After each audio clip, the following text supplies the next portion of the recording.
Ayan, kitang-kita niyo naman kung gaano kalaki ang warehouse ng Satoshi. At talagang walang katapusang orders ang araw-araw na dinideliver sa Pilipinas. Ang produkto na pinagkakatiwalaan at ino-order ng libo-libong tao at sigurado na effective sa iyong blood sugar. Para sa lahat ng taong may diabetes, type 2 or type 1 na may sintomas tulad ng madalas sa pag-ihi, pamamanhid, madalas sa pagkakauhaw, mataas sa blood sugar, sobrang pagod, nahihilo, malabo ang mata, gamitin natin ang Satoshi. Ito ang pinakamahusay na effervescent tablets para sa mga may diabetes.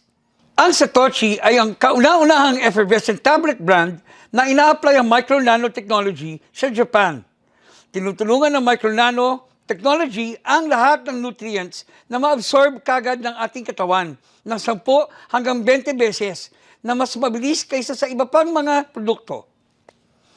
Pagkatapos sa 10 araw na pag-inom ng Satoshi, mararamdaman mong malaki na ang pinagbago ng iyong katawan. Ipinapangako ko sa lahat na ang Satoshi ay napaka-epektibo para sa mga taong may diabetes. Gumagamit ako nito para patatagin ang aking blood sugar. Pagkatapos ng 10 days na paggamit, ay mapapansin mo na mawawala ang madalas sa pag-ihi. Pagkatapos ng 20 days, ang pamamanhid ng mga paa at kamay ay mababawasan at wala nang pagkapagod. At sa 40 days naman ay unti-unti nang magiging stable ang blood sugar. Kailangan ko lang ng 2 minuto para uminom at hindi ko na aalalahanin kung papaano i-maintain ang aking blood sugar. Maingat na pinili ang mga ingredients ng Satoshi. Ito ay bitter melon, corosolic, combined with vitamin B1, B2, B12, PP na nagbibigay ng magandang resulta sa kalusugan. Ito rin ay sumusuporta sa immune system, pagiging magana sa pagkain, at maayos na pagtulog sa gabi. Natural ingredients ang gamit ng Satoshi, kaya masarap ito.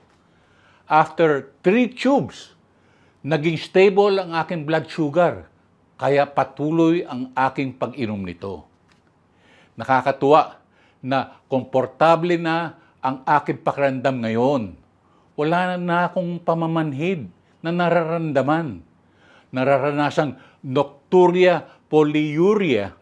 Laging safe level ang aking blood sugar. Sabay na kami, so supposed to be 2 months eh. Kasi nung nag-order siya, tinatry niya ako, effective siya kahit hindi na ako nagtitake ng ibang medicine, ito lang Satoshi. Nag-lessen, nawala yung mga pananakit ng katawan ko, na hindi na ako masyadong hina-high blood, hindi na rin ako nagtitake ng losartan para lang sa high blood. Isang take na lang, isang gamot na lang, ito na lang Satoshi yung tinitake ko. Parang wala na talaga akong nararamdaman, kaya healthy lagi ako. Tapos ang mainam pa doon, lagi kang pinapawisan. Lumalabas talaga yung ano mo sa katawan mo na ayan, no, tingnan mo nyo nga, pawis sa pawis. Kaya masarap din to, kaya i-recommend ko talagang gumamit sila ng Satoshi. After more than 2 months of taking Satoshi, when I went to the hospital for a follow-up examination, lahat ng parameters ko ay maganda. Sinabi ng doktor na hindi ko na kailangan mag-inject ulit ng insulin at uminom ng Western medicine araw-araw.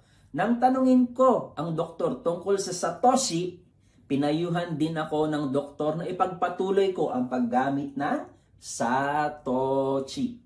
After about 3 months of use, the symptoms of fatigue, nocturia, frequent urination, dizziness, they are all significantly reduced. My body is healthier and more active.